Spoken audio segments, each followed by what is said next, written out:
மும்மொழி கல்விக்கு ஆதரவாக தற்போது கையெழுத்து இயக்கமானது பாஜக சார்பில் நடைபெற்று வருகிறது. தொடர்பாக பேசலாம். சார் வணக்கம். தொடர்ச்சியா எத்தனை கையெழுத்துகள் இது வரைக்கும் பெறப்பட்டிருக்கு? மும்மொழி கல்விக்கு எவ்வளவு ஆதரவா சென்றிருக்காங்க? நேத்திக்கு வரைக்குமே கிட்டத்தட்ட ஆன்லைன்லையும் ஆஃப்லைன்லையும் 12 லட்சம் கையெழுத்துக்கள் வாங்கப்பட்டிருக்கு. இன்னைக்கு இனிமேதான் ப்ராக்ரஸ் தெரியும். நீங்க இந்த தேசிய கல்விக் கொள்கை நேஷனல் எஜுகேஷன் பாலிசிங்கிறது வெறும் லாங்குவேஜ் சென்ட்ரிக் மட்டும் இல்லை.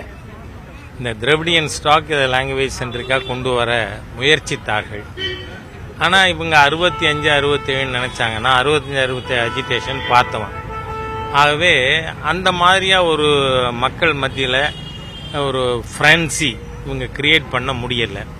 அதனால அது தோத்து போனதுனால தான் இவங்க திடீர்னு கனவுல ஏந்து உட்காந்துட்டு டீலிமிட்டேஷன் கத்த ஆரம்பிச்சாங்க. இங்கே இந்த அரசாங்கம் நம்ம செல் எங்க இருக்கு, அதாவது நேற்று தர்மேந்திர பிரதான் அவர்கள் மாநில அரசு we are very eager to join PM Shri அப்படியே எழுதியிருக்காங்க. எழுதிட்டு நீங்க அதுல கடைசி வரி பார்க்கணும். நாம இவங்க நேற்று மத்திய கல்வி அமைச்சர் திரு தர்மேந்திர பிரதான் அவர்கள் சொன்னது என்ன, அவங்க கல்வி அமைச்சரே வந்தார், நேர வந்து பார்த்து நாங்க இந்த திட்டத்தில் சேர்ந்து கொள்கிறோம்னு சொன்னாங்கன்னு. நீங்க திரு சிவதாஸ் மீனா அவர்களுடைய லெட்டர் நேற்று தர்மேந்திர பிரதான் வெளியிட்டிருக்கார். நான் ஏற்கனவே அதை என்னோட எக்ஸ் வலைதளத்தில் போட்டிருந்தேன். அதுல என்ன சொல்லியிருக்கு, லாஸ்ட் வரி kindly release the 3rd and 4th instalment போடும். அப்படின்னா என்ன அர்த்தம்? அது ஏற்கறாங்கன்ற இல்ல, ஏற்கனவே நீங்க 2 இன்ஸ்டால்மெண்ட் வாங்கிட்டீங்கன்னு அர்த்தம். அதாவது இந்த கொள்கையில் நாங்கள் சேருகிறோம்னு சொல்லி பணமும் வாங்கிட்டீங்க. அதனாலதான் ஃபர்ஸ்ட் அண்ட் செகண்ட் இன்ஸ்டால்மெண்ட் வாங்கினதுனால தான் 3rd and 4th இன்ஸ்டால்மெண்ட்டை ரிலீஸ் பண்ணுங்கன்னு சொல்றீங்க. ஆனா MOU அதுக்கப்புறம் சைன் பண்ணலங்கிறதுனால அந்த 3rd, 4th இன்ஸ்டால்மெண்ட் ரிலீஸ் பண்ணல. அது ஏன் ரிலீஸ் பண்ணல? அந்த PMCங்கிறது ஒன் ஆஃப் தி 20 ஸ்கீம்ஸ் மாநில அரசுக்கு கல்விக்காக மத்திய அரசு தருகின்ற ஹெட்ஸ் ஆஃப் ஃபைனான்ஸ் 20ல் அது ஒன்று தான். அதுக்கு நீங்க சேர்ந்தாதான் அது கொடுக்க முடியும்.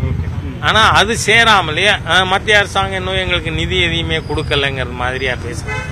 அதை விட நேற்று இவங்க ரொம்ப மோசமா நடந்து கொண்டது பார்லிமெண்ட்ல திரு தர்மேந்திர பிரதான் அவர்கள் உங்க நடவடிக்கை அன்சிவிலைஸ்டா இருக்குன்னு சொன்னார். ஆஹா, தமிழர்கள் எல்லாம் அன்சிவிலைஸ்ட்னு சொல்லிட்டார் அப்படின்னு. என்ன பைத்தியக்காரனுங்க, நான் கேட்கிறேன், திராவிடியன் ஸ்டாக்கை விட அன்சிவிலைஸ்டு லாட் வேற உண்டா? அதை நேற்று நம்ம மத்திய நிதி அமைச்சர் திருமதி நிர்மலா சீதாராமன் அவர்கள் தரோவா, நீங்க பாத்தீங்கன்னா நான் இந்த சம்பவம் நடந்த பொழுது டெல்லியில இருக்கேன், மாண்புமிகு உள்துறை அமைச்சர் அவர்களை சந்திக்கிறதுக்கு. அப்போ மற்ற மாநிலத்து எம்பிக்கள்லாம் என்ன கேட்கறாங்க தெரியுமா, எங்க தமிழை காட்டுமிராண்டி மொழின்னு சொன்ன ஒரு படத்தை ஆபீஸ்ல வச்சுப்பாங்களா? இந்த திராவிடியன் ஸ்டாக்க அவ்வளவு கேவலமானவர்களா அப்படின்னு இப்போ நம்ம தமிழ்நாட்டுக்கு மட்டும்தான் தெரிஞ்சுது. பேரா தமிழை காட்டுமிராண்டி மொழின்னு சொன்ன ஒரு தமிழ் விரோதி அப்படின்னு நமக்கு மட்டும். இப்ப பார்த்தா நாடு முழுக்க எல்லாருக்கும் இவர்கள் எவ்வளவு தூரம் தமிழ் விரோதியாக இருக்கிறார்கள் அப்படிங்கிற விஷயம் தெரிஞ்சிருக்கு. நீங்க இதுல பாருங்க, தர்மேந்திர பிரதான் அவர்கள் கொடுத்திருக்கின்ற அந்த கடிதத்தில்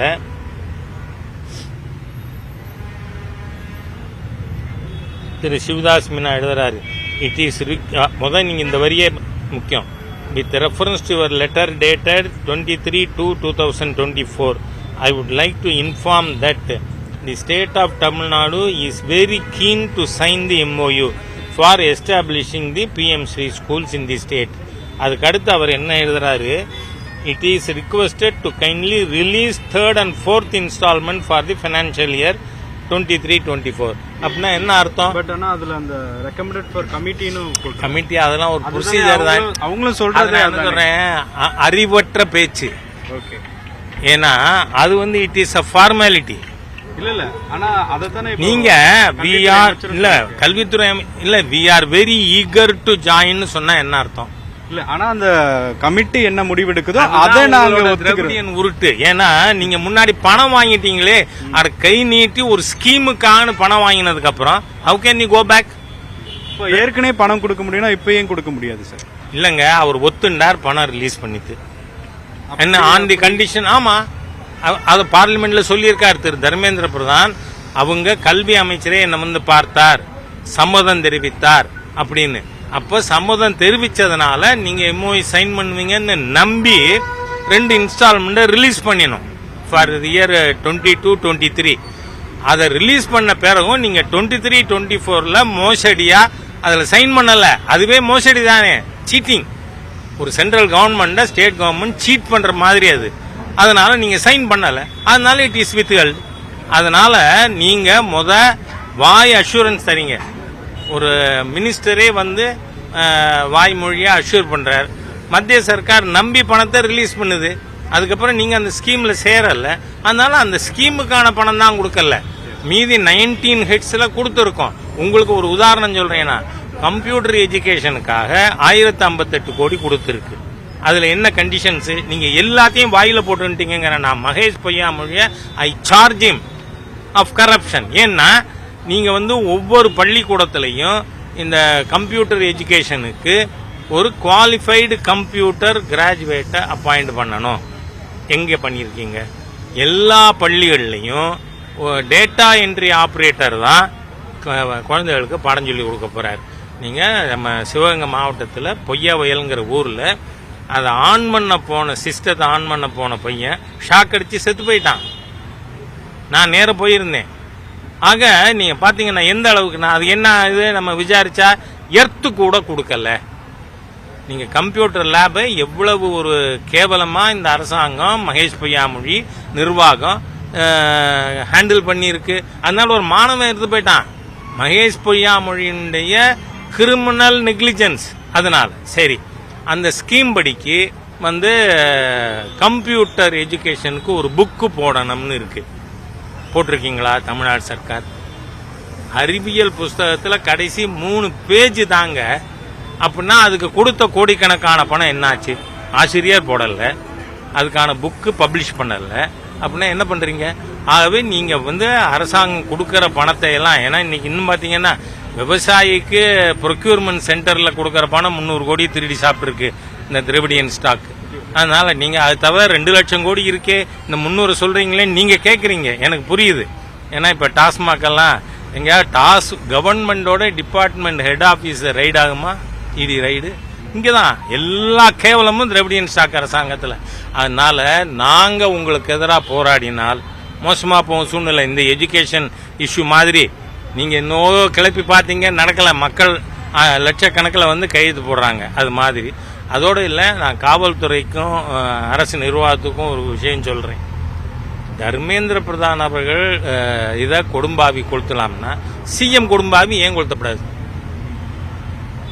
அதுக்கு எதுக்கு நீங்க வந்து எங்க முன்னாள் மாவட்ட தலைவர் பொள்ளாச்சி மாவட்டம் வசந்தராஜ் உட்பட எல்லாரையும் ஏன் கைது பண்ணியிருக்கீங்க? மேஜிஸ்ட்ரேட்டு பிஜேபி பக்கம் இருக்கிற நியாயத்தை கணக்கில் எடுத்துட்டு பர்சனல் பாண்டில் விட்டுட்டார். ஆனால் அரசாங்கம் என்ன செய்யுது? நிர்வாகம். நீங்க எப்படி தொடுவீங்க? நான் கேட்கிறேன், திரு தர்மேந்திர பிரதான் அவர்களுடைய கொடும்பாவி கொளுத்தினதுக்கு எத்தனை திமுக காரனை கைது பண்ணியிருக்கீங்க? ஏன் பண்ணல? அப்படின்னா அரசாங்கமே என்ன ஆகுது? காவல்துறை it has become just boy scout of டிஎம்கேயோட கைகூல். சார், இன்று காலை வந்து எடப்பாடி பழனிசாமி அவங்கள பார்த்துருக்கீங்க, 2 பேரும் சந்திச்சிருக்கீங்க. தொடர்ச்சியா வந்து ஒரு நல்ல அணுகுமுறை அதிமுக பாஜக இடையே ஏற்படுதுன்னு புரிஞ்சுக்கலாமா? தொடர்ந்து அவர் சிபி ராதாகிருஷ்ணன் உள்ளிட்டவரும் பார்த்தாரு. ரொம்ப சிம்பிளான விஷயம். வந்து முன்னாள் சட்டமன்ற உறுப்பினர் திருமதி காயத்ரி அவர்களுடைய மகளுக்கு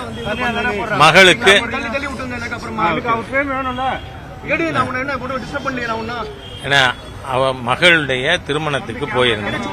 போன இடத்துல சந்திச்சு நாங்க குசலம் விசாரித்து கொண்டோம். வேற அரசியல் பேசல, மற்றதெல்லாம் அகில இந்திய தலைமை முடிவு பண்ணோம். இப்ப தொடர்ச்சியா வந்து அதிமுக பாஜக கூட்டணி அமையும் சொல்லிட்டு பலரும் சொல்றாங்க. குறிப்பா திமுக கூட அதை வந்து ஒரு குற்றச்சாட்டா வைக்கிறாங்க, மீண்டும் அதிமுகவுடன் ஒரு கூட்டணி வைப்பாங்கன்னு சொல்லி. முதல்ல நான் அந்த குற்றச்சாட்டுக்கு பதில் சொல்லிடுறேன். நீங்க காங்கிரஸோட, அதுவும் எந்த காங்கிரஸ்? அமைதிப்படையை அனுப்பி இலங்கையிலே தமிழர்களை கொன்ற காங்கிரஸ். அதே மாதிரியா முள்ளி வாய்க்கால்ல 1.5 லட்சம் தமிழனை கொலை பண்ணின காங்கிரஸ் இலங்கையில. அதோட நீங்க கூட்டணி வச்சதை பத்தி நான் ஒன்னும் குறையே பேசலையே இன்னி வரைக்கும். அதனால நான் இந்த விஷயத்துல எப்பொழுதுமே தெளிவா இருக்கேன். பிஜேபியினுடைய கூட்டணி பற்றி அகில இந்திய தலைமை தான் முடிவெடுக்கும். அது பற்றி நான் கருத்து சொல்ல மாட்டேன். ஆனா உங்களுக்கு அந்த விருப்பம் இருக்கு சார் அதிமுக கூட்டணி? திருப்பியும் have you stopped beating your wife-னு கேட்டா நான் என்ன பதில் சொல்ல? எஸ்ன்னு சொல்ல முடியாது, நோன்னு சொல்ல முடியாது. அதனால எல்லாமே அகில இந்திய தலைமை தான் முடிவு. நன்றி.